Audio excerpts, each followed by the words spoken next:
Bem-vindos, então, ao nosso curso de liturgia.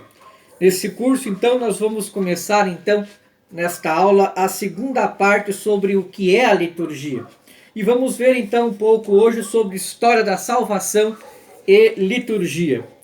O Concílio Vaticano II, em sua Constituição Sacrosanto Concilium, oferece uma autêntica noção de liturgia.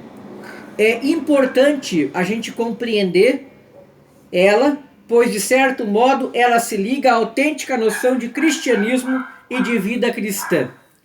Então, para entender o que é a liturgia, devemos situá-la no contexto da história da salvação.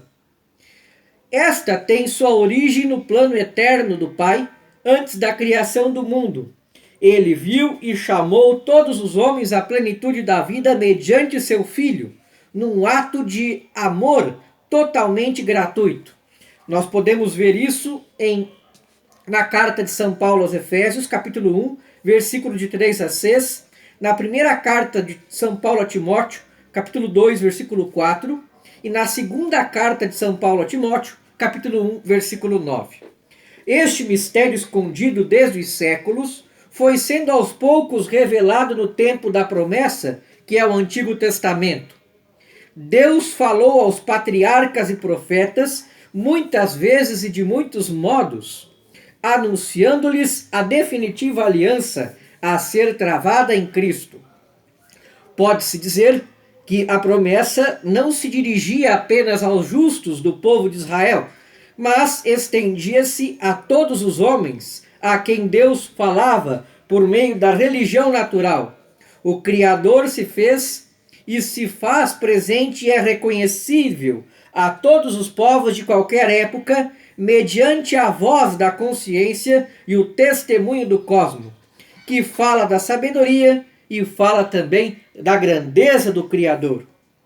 O tempo da promessa desembocou na plenitude dos tempos, que é também o tempo de Cristo. A palavra se fez carne, trazendo em si o Evangelho. O anúncio tornou-se realidade presente.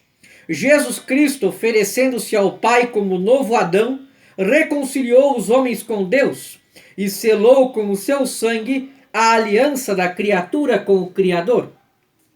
Chamou assim os homens a um consórcio de vida com o Pai, mediante o Filho no Espírito Santo.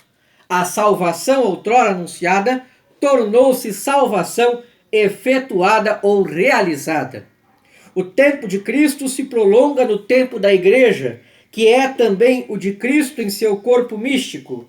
A Igreja nasce do lado de Cristo, pendente da cruz, quando a lança o transpassa, fazendo jorrar água e sangue.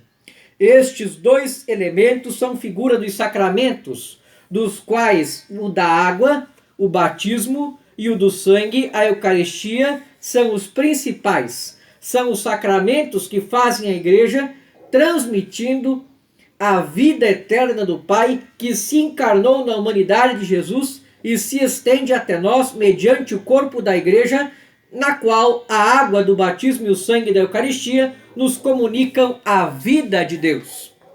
Estas verdades, então, se acham sinteticamente apresentadas no número 5 da Sacrosanto Concilium, que diz assim: a obra da redenção humana e da perfeita glorificação de Deus, da qual foram prelúdio as maravilhas divinas operadas no povo do Antigo Testamento, completou-as Cristo Senhor, principalmente pelo mistério pascal da sua sagrada paixão, ressurreição dos mortos e gloriosa ascensão.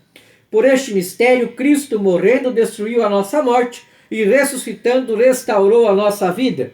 Pois do lado de Cristo, adormecido na cruz, nasceu o admirável sacramento de toda a Igreja. O último tempo da história da salvação, pode-se dizer, é o da liturgia. Esta torna presente a obra redentora de Cristo, mediante os sinais sagrados, a fim de que participemos desta com efeito. Somos também nós, atores da história da salvação, que, inseridos em Cristo pelos sacramentos, desempenham seu papel próprio dentro do desígnio divino de salvar o mundo. Vê-se, pois, que a liturgia não é um espetáculo sagrado bem definido, por rubricas ou normas, mas é a própria história da salvação e exercício. Tudo que o Senhor Deus realizou através dos séculos em prol da salvação humana, a Páscoa do Antigo Testamento com seu cordeiro, a travessia do Mar Vermelho, o maná, a libertação frente ao faraó, a encarnação do Verbo, a morte, a ressurreição de Jesus, o dom do Espírito Santo em Pentecostes, desemboca na liturgia e toma aí o seu sentido concreto e vivo para cada cristão. A história passada deixa de ser mero passado para tornar-se presente e atuante em nosso favor. Os fatos anunciados ou narrados vêm a ser representados, feitos de novo presentes para nossa participação. E é o que lemos na Constituição Sacrosanto Concílio número 6. Assim como Cristo foi enviado pelo Pai, assim também ele enviou apóstolos cheios do Espírito Santo, não só para pregar o Evangelho a toda a criatura e anunciarem que o Filho de Deus, pela sua morte e ressurreição, nos libertou do poder de Satanás e da morte e nos transferiu para o reino do Pai, mas também para levarem a efeito, para efetuarem o que anunciaram, a obra da salvação através do sacrifício dos sacramentos, acerca dos quais se desenvolve toda a vida litúrgica. Notemos neste texto a referência à dupla missão confiada por Jesus ao apóstolo. Primeiro, anunciar. Segundo, tornar presente o que anunciavam. A palavra de anúncio prepara e explica os sinais sacramentais, e estes trazem para o presente os dons de Deus anunciados pela palavra. É isto, aliás, que está contido também nas últimas palavras de Jesus aos seus apóstolos. Ele os manda a pregar, anunciar a palavra e batizar, isto é, tornar presente por ritos sagrados aquilo que a palavra anuncia. A palavra e o rito garante a presença do Senhor até o fim dos tempos. Eis que estarei convosco todos os dias até a consumação dos séculos.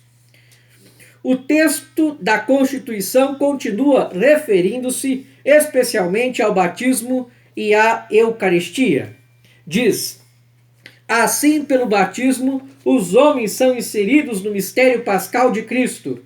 Com ele mortos, com ele sepultados, com ele ressuscitados, recebe o espírito de adoção de filhos, pelo qual clamamos Abba Pai. Da mesma forma, todas as vezes que participam da ceia do Senhor, anunciam a morte de Jesus até que venha. Nunca a igreja deixou de se reunir para celebrar o mistério pascal, lendo tudo quanto a ele se referia nas Escrituras, celebrando a Eucaristia, na qual se torna novamente presente a vitória e o triunfo de sua morte. Ainda uma observação. Vê-se que a palavra da Escritura Sagrada na liturgia não pode ser equiparada à palavra meramente humana, por mais santo ou douto que seja o autor desta.